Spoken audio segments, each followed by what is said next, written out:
সবাইকে হাম্বা মুবারক দিয়ে আজকের ভিডিও শুরু করতেছি। তো সবার কোরবানি ঈদ কেমন কাটলো আমাকে জানাতে পারো। হ্যালো, আসসালামু আলাইকুম, this is Miran, welcome back to my channel. কোরবানি ঈদের শুরুটা হচ্ছে এভাবেই কাটছে আমার। তো সকালবেলা হচ্ছে বাসায় মাংস টাংস সব নিয়ে আসছে উপরে, তারপর হচ্ছে আমি আর আম্মু মিলে সব কিছু রেডি করতেছি। মেনলি হচ্ছে আম্মুই রেডি করতেছে, আমি জাস্ট আম্মুকে একটু হেল্প করতেছি। আর কোরবানি ঈদের ফার্স্ট গোস্তকে বিট করার মতো কোনো গোস্ত এই পৃথিবীতে আসবে না, কারণ হচ্ছে এখানে স্বয়ং আল্লাহ মেজবান আর আমরা হচ্ছে মেহমান। এই জন্যই হচ্ছে কোরবানি ঈদের ফার্স্ট যে মিটটা এটা এত মজার হয়। আর কোরবানি গোস্তের ফ্লেভারই অন্যরকম হয়, এই জন্য প্রতিটা বাসায় মেবি হচ্ছে একদম ঈদের দিন অনেক পরিমাণ মাংস রান্না করা হয়। আমাদের এই পাতিলেও প্রায় 10-12 কেজি একদম আম্মু ঠেসে ঠেসে বসাইছে।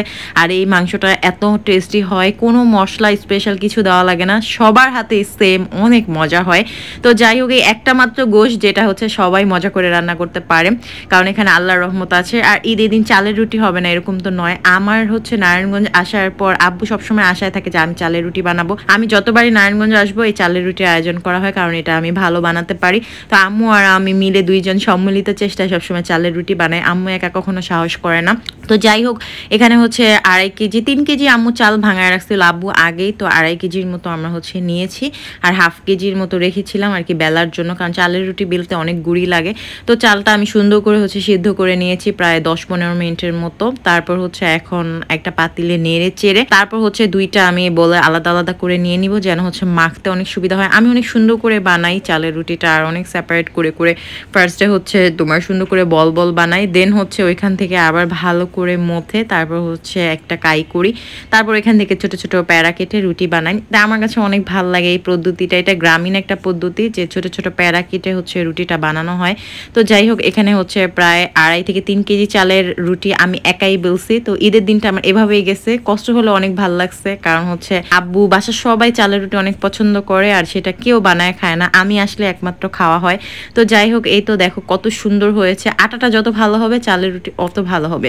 তো আমি খুব তাড়াতাড়ি করে এরকম 3 কেজি চালের আটার রুটি হচ্ছে বানায় ফেলছি। তো এইদিকে হচ্ছে আম্মু প্লেট ভরে মাংস দিছে, বলে তুই অনেক টায়ার্ড তো একটু খেয়ে নে। আর কোরবানি ঈদের দিন সব কিছু ছাড়া শুধু প্লেটে বসে বসে মাংস খেতে অনেক ভালো লাগে।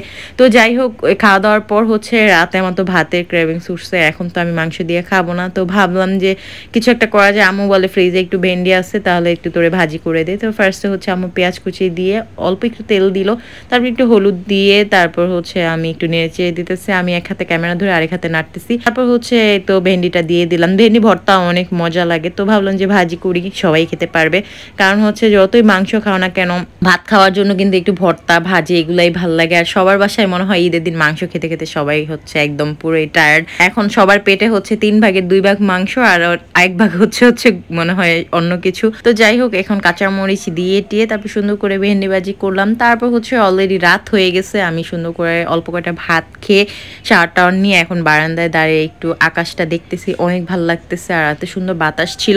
আমি ঈদের ড্রেস এখনো পরা হয়নি, তো পরা হলো অবশ্যই তোমাদের সাথে ভিডিও শেয়ার করব। তো সবাই কেমন কাটলো আমাকে কমেন্ট করে জানাতে পারো, আর কে কয় টাকা সালামি পেয়েছো সেটাও কমেন্ট করে জানাতে পারো। তো আজকের মতো এখানে বিদায় নিচ্ছি, থ্যাঙ্কস ফর ওয়াচিং, বাই।